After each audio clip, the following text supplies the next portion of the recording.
Hey guys, it's Ethan here, and today I'm bringing you guys a build guide for the Windripper character. And I showcased a Shaper kill earlier this week on my channel, and I was a little hesitant to release a build guide because I hadn't fully figured out the character by then. But now I'm fairly confident that I've got the character pretty much built to the best of my potential, at least. I don't see a whole lot of improvement I can make.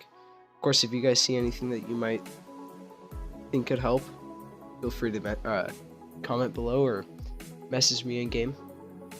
I always love when you guys do that. It makes me feel good, makes me feel like I'm helping you guys out.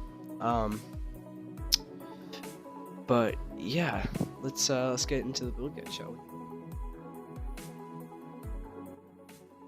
Okay, so now that we're back in my hideout, let's talk a bit about the build. So, let's talk about gear first. So, first off, we have the Windripper.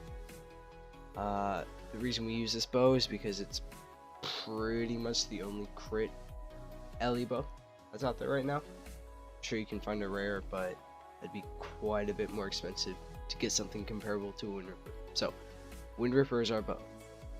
ES helm plus 2 barrage if you can get it. It's huge damage.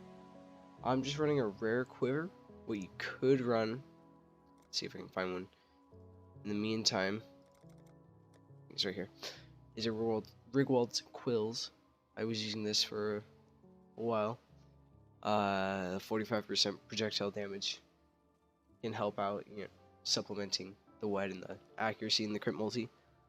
In the long run, I would suggest you get something like this, but this works, and you also get free fork, which allows you to drop, one of your jewels or gems, gem links. Yeah, that's what that's called.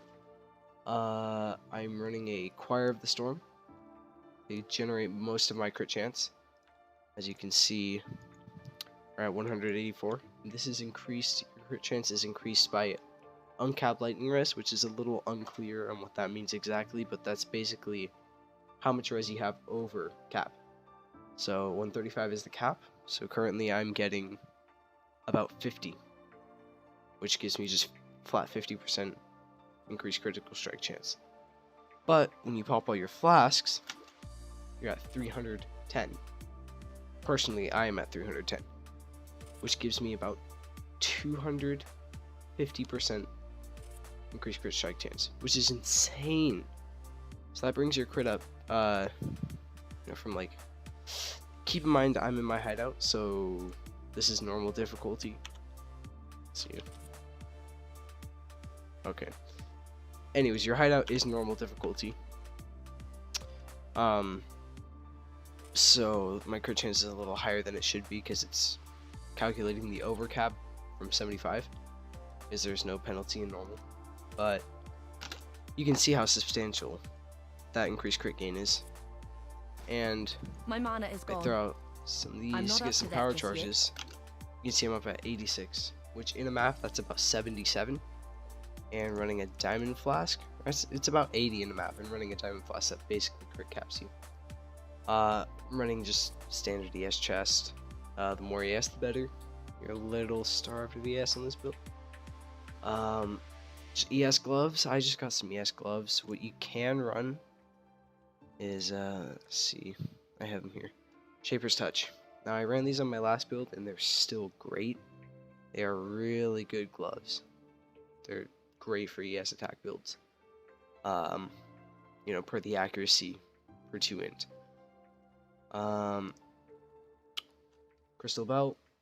I'm running 2 diamond rings personally. You don't need to. What I was running before was this ring and this ring.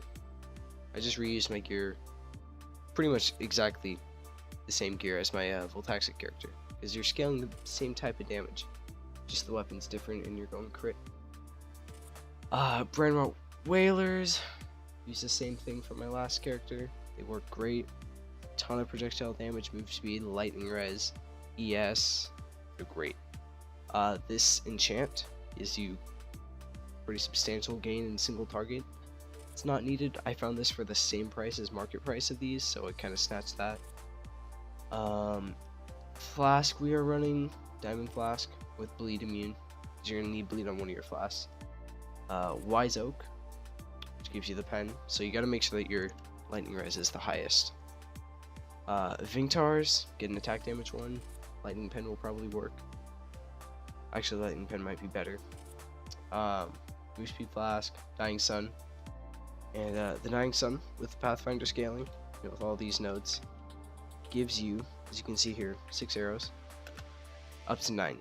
That gives you 3 arrows instead of 3, because you have so much scaling. Passive tree. It's pretty generic LE ES build, Go through here, you can either grab the projectile damage or attack speed. I personally grab the attack speed, just makes the build feel better. You grab all this damage, all this wet, all this crit, point blank. Grab some accuracy, jewel socket. We're running a Lionized Fall here to convert all these nodes into bow nodes, and a static electricity to get 1 to 82 flat lightning damage. It's basically a ring worth. More pen there, some crit, ball packed, more crit. CI, Ghost Reaver, yes. More crit, more lightning pen, crit, alchemist nodes, these are pretty good. Jewel socket, yes. There are 2 different ways you can run your tree. I grabbed these, which is 4 points. You can grab these for 3 and then grab an ES node. But if you grab these 3, you won't be able to run Herald of Thunder. I don't know, you lose a good chunk of damage, but if you're short on ES, I would go with that because it also gives you more curse effect, or aura effect, which helps with your discipline. Bandits, I took, let's see here, I killed all, so you get passive point. I went for the attack speed in Cruel. You can go passive point in Cruel, and then grab a power charge and Merciless if you want, which is probably the best option, but personally I'm too lazy to really change them. Probably should. Gem links, I'm running Tornado Shot here, linked with LMP, Chain, Wed, added Lightning. I'm running on a 5 link because I found that I don't need a 6 link. I had a 6 link for a while and I resold it so I could upgrade the rest of my gear. I'm running Blood Rage in this off one. You can run Lightning Arrow in here. I personally am running Tornado Shot. Just I haven't played Tornado Shot really ever. I only play Lightning Shot or Lightning Arrow. And for me personally, I don't feel comfortable playing Lightning Arrow without slower proj, which requires me to have a 6 link. That's just me. There's really no reason to. I just like the way it feels like slower proj. Running our auras in our helm. Link to an Unlighten 3. Herald of Thunder, Discipline, Wrath and Discipline. I'm running a cast and damage taken setup to Immortal Call, Power Charger, and create a Blade Vortex. I personally just started doing this a couple maps ago. Before, I was just running Increased Duration and Blink Arrow in here, but I wanted some Power Charge generation while mapping. LE Weakness, Orb of Storms, Curse on Hit, Summon Ice Golem. So I dropped this on bosses and cursed them with LE Weakness. I don't know if LE Weakness is the right way to go. Might be Conductivity since most of our damage is lightning. Yeah. We are running Barrage in our chest. Barrage, slower projectiles, added lightning, Wed, LE focus, and lightning penetration. You could swap this out for increased crit damage if you have enough crit strike, enough crit chance. I was running that for a while, but I didn't really like the feel of it. That's about it. Yeah, that's how I would recommend leveling this build. As crit, is probably running some Undar's Clasps. I don't think I have those. Undar's Clasp Mitts, which are basically just attack speed gloves. They give you a bunch of attack speed. I would get an Onslaught Flask as soon as you can. Diamond Flask. Run a Wise Oak. It requires level 8. Yeah, run a couple Quicksilvers to make the leveling process faster. I would recommend switching over to CI as soon as you have all your ES gear, at least your chest. I would buy 900 ES chests, but they're going way up for the ES nerf. People are afraid of it. I personally don't think it's going to last, at least the Vol Pact part of it. I think that's just going to ruin ES. You can run a Soul Strike too. I have a couple of Soul Strikes. I was volleying to try and get +1 arrow. This works fine. You lose a bit of DPS. It's nothing too substantial, and you also gain the ES from it, so not a bad option there either. In our offhand, I just recently saw this on from a streamer. I'm just leveling some gems, but you do Fire Trap, Multi-Trap, Cluster Traps. Doesn't really matter what trap you use, but this shield here gives you a 25% chance to gain a power charge on throwing a trap. So, as you saw my Shaper, right before he was about to start attacking, when he was done talking, throw out a couple traps, and you get up at max power charges. And you start, drop your Order Storms, pop all your flasks, and instantly shove them over to the next phase. It's a really good idea. I personally have never thought of that. I really haven't.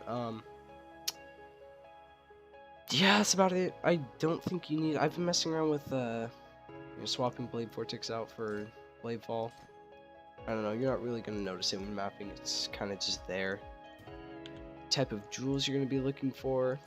You want a Static Electricity, Lioness Fall. Other than that, I just went for lightning damage, attack speed. Built out some of my resists. Lightning damage, some resists. Projectile damage, lightning damage, attack speed. Pretty generic. You're running point blank for a 50% more.